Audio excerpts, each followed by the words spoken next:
So here is what changed me, what tipped me over the edge. The experience that drowned me, forever changing the way I saw the world.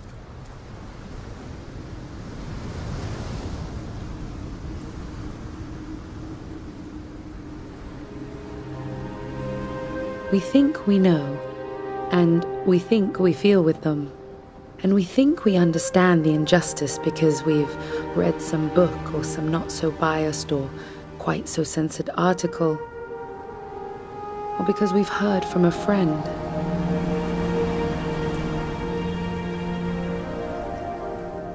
But there is so much more.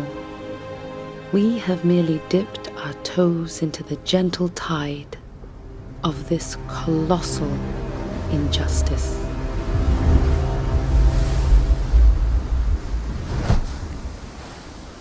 You know that moment on a cold beach when you didn't plan on swimming, so you decide instead to pull off your socks and roll up your trousers and tiptoe to where the tide is rolling in or out, and suddenly you feel the ice-cold water wash over your feet.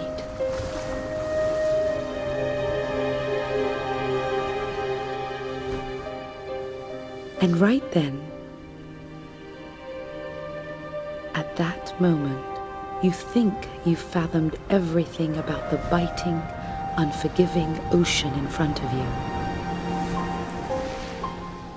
But of course you don't, and you won't, until you leave the shore and hold your breath and submerge yourself in it. So we don't know, and won't ever know, the true suffering of the Palestinians until we go there, until we open our eyes and our souls and really see through the murkiness of it all.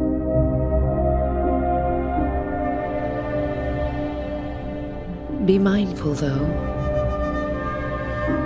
because the injustice creeps up on you like harmless distant waves that moments later come crashing, unrelenting over you and leave you gasping for breath. How could this be happening? How can this be accepted? Why doesn't the world do something to stop this? Frustrations, hypocrisy, human rights abuse, double standards, racism, the torrent is unceasing.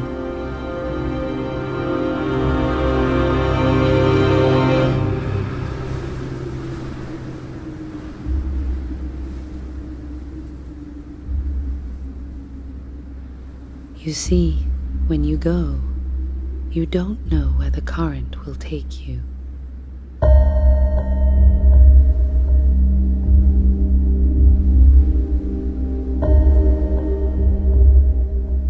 What I witnessed burnt my eyes far more than the saltiest sea.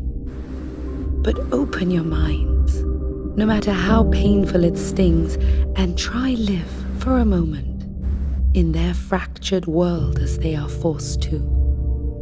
Look into their eyes, hear their voices, understand their story. Look at what was stolen, what their fears are. Look at what pressure and humiliation they are made to drown in every day. Don't close your eyes. Don't turn away. Look.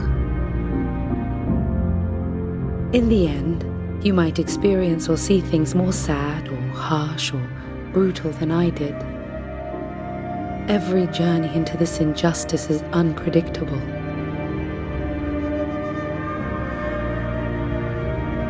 I didn't know what racist policy would apply from one day to the next.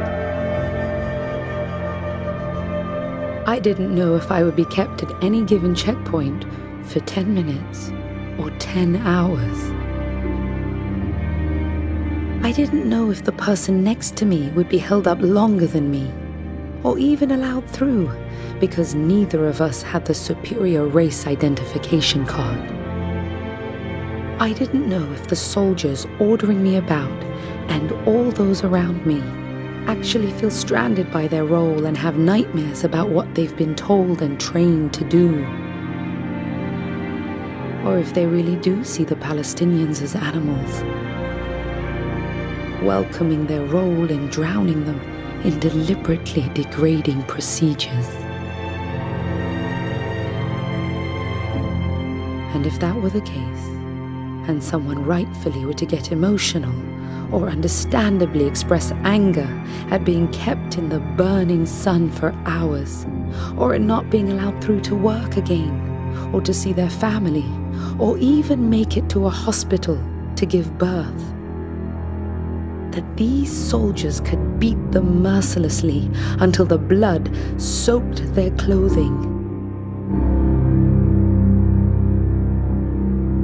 And there's nothing they would be able to do to defend themselves.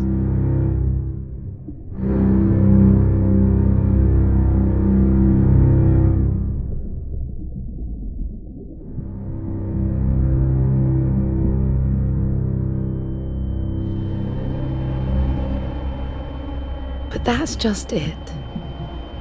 The confusion and vulnerability of everything.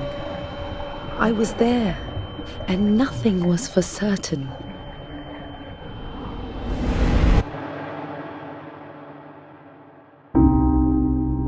It's an unstable, spirit-breaking, exhausting, humiliating way to lead a life. Just an ongoing struggle to keep their heads above the rising tide of degradation. And to live like that, barely able to breathe, with their very existence constantly submerged with the instability and helplessness of it all. Asking themselves daily, will I get a permit to visit my mother 20 minutes away? Will my home be ruthlessly bulldozed to make way for the war?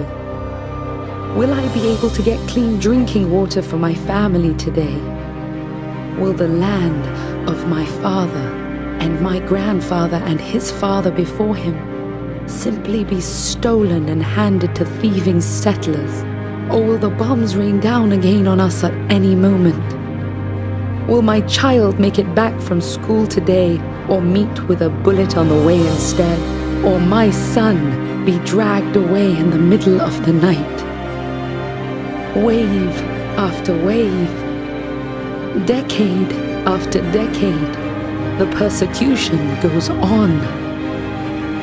That's when the injustice, the true freezing ocean is felt.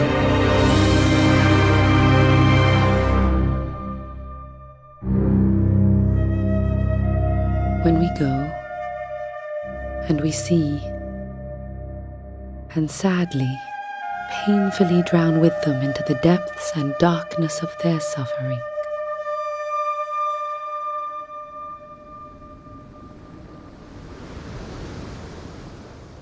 And still then, we will return to the warmth of our homes on faraway shores. And even then, only still have grasped a fraction of the terror they endure daily, tormented at the bottom of the ocean that has become their home. The freezing ocean we once thought we understood so well, when we were merely standing, observing from the shore.